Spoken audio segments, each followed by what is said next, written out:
Shallow as it may be, I will admit that when I'm browsing through Steam's store and looking for new interesting indies to check out, an eye-catching art style is going to draw me in quickly, often before I even know what the game is about. If anything, it can make sorting through some of the store's shovelware easier, because if a game has the ability to draw you in visually, it's usually because it was a work of passion, made by developers with a firm vision of what they want to create and the drive to do it. The Library of Babel is both of these things, a game with a stunning art style that will hook in anybody looking for some beautiful hand-drawn visuals, and a game that feels like it was made with passion for its style and its world. And for this reason, it's a damn shame that every time I thought I was starting to have fun with the Library of Babel, it would take another step in the wrong direction. The game takes place in a very distant future. You are Ludovik, one of many androids in Mesopotamia, 20,000 years after humanity's extinction. Ludovik is a seeker, essentially a detective, tasked with investigating the mysterious 𝐦𝐨𝐬𝐬 cult that's been causing trouble in a remote development colony. Before long, it turns into a murder investigation, spoilers aside on what that entails, that will have you traveling far and wide collecting items, climbing ledges, flipping switches, and hiding from cultists. It's a game that's trying to do a lot, and in some regards, it succeeds. The story and world are intriguing, even if it starts out like jumping into a new TV series at Season 3. Lots of names and places and technobabble that's a bit head-scratching at first, but what got me into it was talking to people, something I highly recommend that you do. Some characters will have more to say than the same few lines and will allow you to ask them various questions about the world or their role in it. Learning the origins of this sinister cult and its connection to the game's namesake is fun,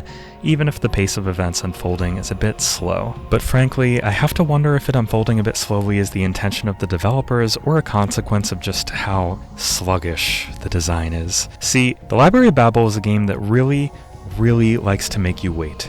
Sometimes you'll be waiting for a moving platform to get close enough to jump on, and then slowly ride it until another moving platform gets close enough to jump on. Sometimes you'll be waiting behind cover for a cultist to slowly do his patrol while you sneak over to a box to drag over to a switch that opens a door, and all the while laser scanners are all around you scanning for every movement and requiring you to stay perfectly still, even if the lack of cover makes you a sitting duck in that moment. Maybe this doesn't sound too bad to you, but consider that rather than adding layers of strategy and depth, all each new mechanic seems to do is require more waiting. The guard moves slowly, the lasers move slowly, the box gets dragged slowly, and all you're doing is waiting for the right opportunity for lasers to pass you and the patrol to face away. Maybe the box you need can only be dragged halfway to its destination before you need to hide again. Maybe you miss your opportunity to avoid a patrolling cultist's gaze because a laser passed over you at that same moment. There's nothing suspenseful about this. It just makes it take longer, and if anything, I died more in these sections because I would rush through trying to get them the hell over with. The gameplay loop is where the Library of Babel feels stretched thin and lacking thoughtful execution. The game demands you know it's a stealth-focused platformer, as Stealth Platformer Journey is written as a subtitle to the name itself, but neither of these things is done especially well. As you can gather from my description of the stealth, it's really simplistic. Enemies aren't strategically traveling in tricky patrols aiming to sniff out an intruder. There are no alert levels or any especially interesting twists on the cultists. They do a simple patrol, left and right, same every time. If you enter their patrol path, press the crouch button to duck behind some sandbags or boxes to use as cover. Stay hidden until far enough after they pass, then sneak the other way like you were never there. There are some tools you can find, like a cardboard box to hide under a la 𝐦𝐸𝐴𝐵, but in this case, taking the box from your inventory and putting it back is cumbersome and just takes too long to be worth it most of the time. Thankfully, these cultists are exceptionally dumb. If I went on a platform just below an enemy but still within their presumed field of view, I could jump up and down like a maniac and they wouldn't see me. This is a stealth game without the slightest bit of reactivity from your enemies other than saw you, shoot you, instant death. It gets old very quickly, and adding twists like lasers that force you to stop moving or boxes that get in the way doesn't add challenge or depth. It just makes a successful outcome require more waiting. Unfortunately, the platforming doesn't fare much better. Like the stealth, it's incredibly simplistic, and anytime it wanted to throw a challenge at you becomes frustrating as hell. Most of the time you're in a platforming sequence of some kind, you're running through some jungle or a cliffside,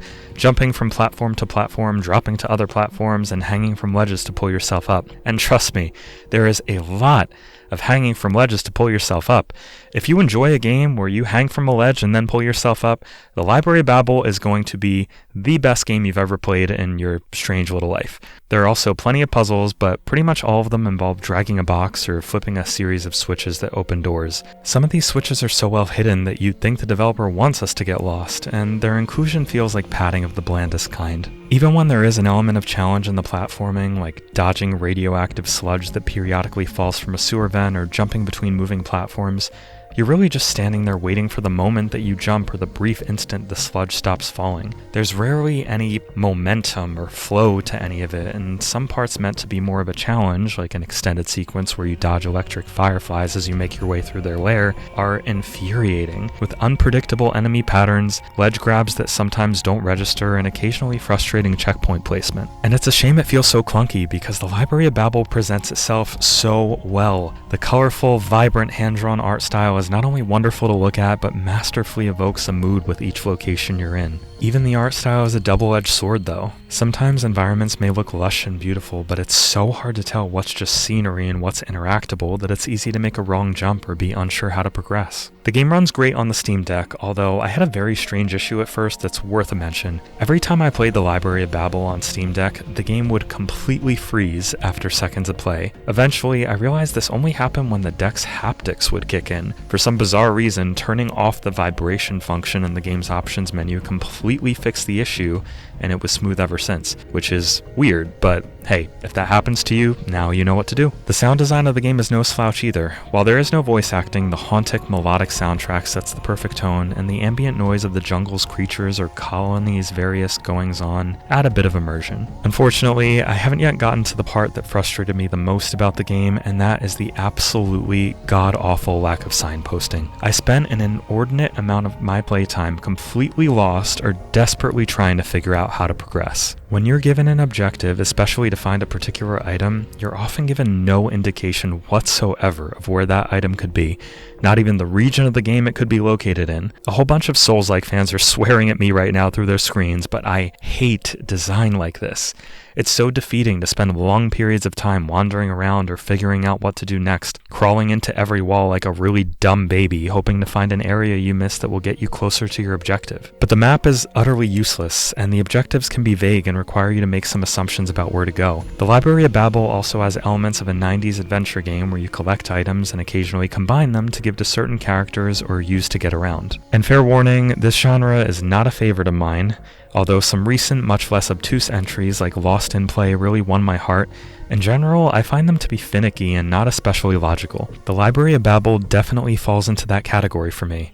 After several hours of play, I couldn't believe how many items I collected that I seemingly had no use for yet, attempting to combine them to no avail and having every request often turn into another request. Oh, you finally found the lubricant the mechanic needs for his machine? Despite that being exactly what he asked for, you now need some sort of funnel as well, because obviously, and good luck finding it somewhere, somehow. I did eventually find that funnel I needed, but I did not find that solution to be intuitive at all. Now, I'm fully aware that my dislike of gameplay design like this will not apply to some people who will enjoy the lack of hand-holding on offer here. I do think there is a market for this sort of perplexing, slow-paced experience, but personally, I spent a lot of time really wanting to like the Library of Babel, and mostly being frustrated that it just wouldn't let me like it. It's an obtuse, simplistic, repetitive, confusing, clunky, gorgeous, atmospheric, and intriguing experience. And even though there's a huge number of caveats before I get to the compliments, I didn't totally hate it. I didn't like it much at all, but I didn't totally hate it. If the developers can polish up the game with clearer design, optional hints, and tighter platforming controls, it might not be a masterpiece, but less frustration would serve to put less of a spotlight on its more shallow mechanics. If the issues I pointed out don't bother you, you might have a good time with the Library of Babel, but I thought it was much more tedious than fun. Sadly, the Library of Babel is a mystery best left unsolved.